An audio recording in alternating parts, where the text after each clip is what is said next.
Screen पर दो तस्वीरें नजर आ रही होंगी।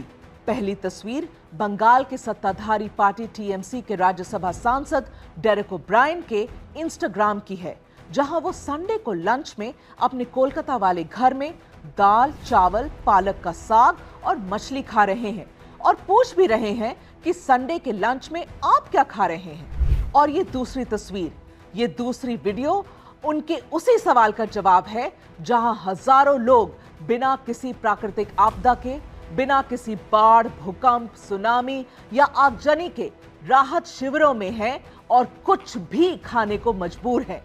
और बंगाल की विपक्षी बीजेपी का आरोप है कि इस तस्वीर की जिम्मेदारी मुख्यमंत्री ममता बनर्जी की है, जिनके पुराने बयान और हालिया चुप्पी ने बंगाल को उस आग में धकेल दिया है, जहां मुर्शिदाबाद और दक्षिण 24 परगना सांप्रदायिक हिंसा की आग में जलने लगा है। और जलाने वाले ये पूछ रहे हैं कि आप लंच में क्या खाएंगे। नमस्कार, मैं हूं मेघा प्रसाद और आप देख रहे हैं एबीपी लाइव। डेरेक ओब्रायन ने जब से यह तस्वीर पोस्ट की थी, उस वक्त बंगाल के मुर्शिदाबाद में हुई हिंसा में 3 लोगों की मौत हो चुकी थी और सैकड़ों लोग को अपना घर बार छोड़कर पलायन के लिए मजबूर होना पड़ा था, क्योंकि वक्फ कानून के विरोध में मुर्शिदाबाद में हिंसा हो गई थी। और हिंसा कितनी भयानक थी, ये वीडियो उसकी गवाही देते हैं। पहले तो यह है कि यहाँ पे जो संख्या गुरु है वो क्या चाहते हैं, हम लोग यहाँ रहे या ना रहे, क्योंकि हम लोग यहाँ माइनॉरिटी है, नंबर 1। नंबर 2, ये एडमिनिस्ट्रेशन है जो कुछ नहीं किया है। हम लोग उसको बुलाते रहे लेकिन वो लोग नहीं आए हैं। 4 घंटे तक यहाँ पर तांडव चला है और यहाँ पे पुलिस स्टेशन जस्ट 200 मीटर की दूरी में है। तो ये पुलिस को भी चाहिए कि वो क्या चाहते हैं, कि ये मानने की ये तैयार है कि नहीं है कि उसका ये एडमिनिस्ट्रेटिव फेलियर है। और तब भी सत्ताधारी पार्टी के नेता के गले में खाना अटक नहीं रहा है, तो खटका तो होता ही है कि क्या ये हिंसा भीड़ ने की या फिर इस हिंसा के लिए उस भीड़ को शह दी गई कि जो भी मर्जी है करो, कोई कुछ नहीं करेगा।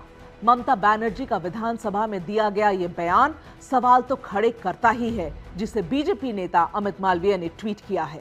যে অশ্লীল কথা বলছেন, একটা ধর্মের নামে এত কুৎসা করছেন, একটা অপপ্রচার করছেন, একদিন তারা যদি একটা আন্দোলনের ডাক দেয়, আপনি নিজেকে সামলে রাখতে পারবেন तो ममता बनर्जी ने जब ये लाइनें कही होंगी तो शायद उन्हें तुलसीदास कृत रामचरितमानस याद आया होगा, जिसके बाल कांड में गोस्वामी तुलसीदास लिखते हैं कि समरथ को नहीं दोष गोसाई, रवि पावक सुरसरी किनाई, यानी कि जो समर्थवान है उसे दोष नहीं लगता।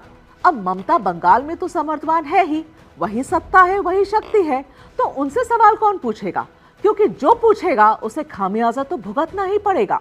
नहीं तो पूछना तो चाहिए ही ममता दीदी से कि जब वक्फ का कानून पूरे देश के लिए बना, यूपी से लेकर बिहार और महाराष्ट्र तक इसके विरोध में आंदोलन हो रहा है, तो फिर हिंसा बंगाल में ही कैसे हो गई।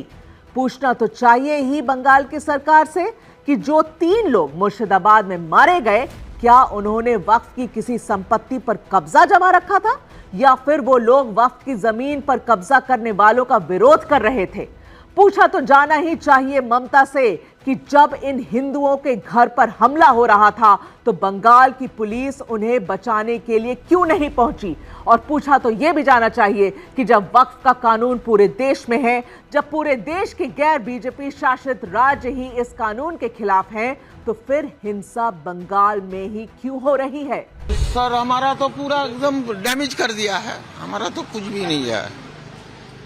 और अभी प्रशासन का भरोसा में है, अगर प्रशासन कुछ दीजिएगा तो खुल पाएंगे दुकान, और नहीं तो हमारा कोई समर्थन नहीं है जो हम कुछ कर सकेंगे।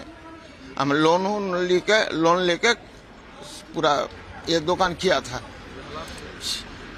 6-7 लाख रुपया का सामान था सर, पूरा एकदम डैमेज कर दिया है, सब निकल के जला दिया है दुकान का हमारा। जाहिर है कि इसमें से किसी भी सवाल का जवाब ममता के पास नहीं होगा, और इन सवालों को छोड़िए, ममता बनर्जी के पास हिंसा से जुड़े किसी भी सवाल का जवाब नहीं होगा।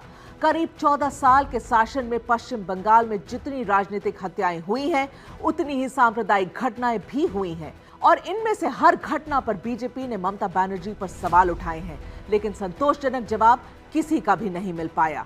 जबकि यही वो ममता बनर्जी है जिन्होंने साल 2011 में बंगाल की कमान संभाली तो पहला बयान दिया था कि बदला नहीं, बदलाव चाहिए। लेकिन 14 साल की अपनी सत्ता में ममता बनर्जी ने बदलाव कम और जैसा बीजेपी कहती है बदला ज्यादा लिया। बीजेपी ये भी कहती है कि ममता ने बदला उन लोगों से लिया जिन्हें दबाने से, जिन्हें कुचलने से, जिन पर जुल्म की इंतहा करने से एक वर्ग विशेष का वोट उन्हें एक तरफा मिले। चाकू छुरी लेके घर में घुस जाके मार रहा है। हम लोग क्या करेंगे, कहाँ जाएंगे हम लोग, बताइए। हम लोग राष्ट्रपति शासन चाहते हैं। यहाँ अराजकता चलता है, यहाँ गुंडागर्दी चलता है। जब बंगाल में इतनी जाती होती है तो सवाल तो उठेगा ही।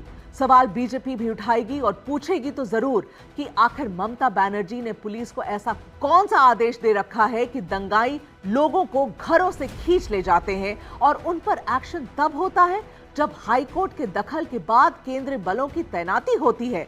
तो दंगाइयों को बिलों में छिपने में कुछ घंटे भी नहीं लगते।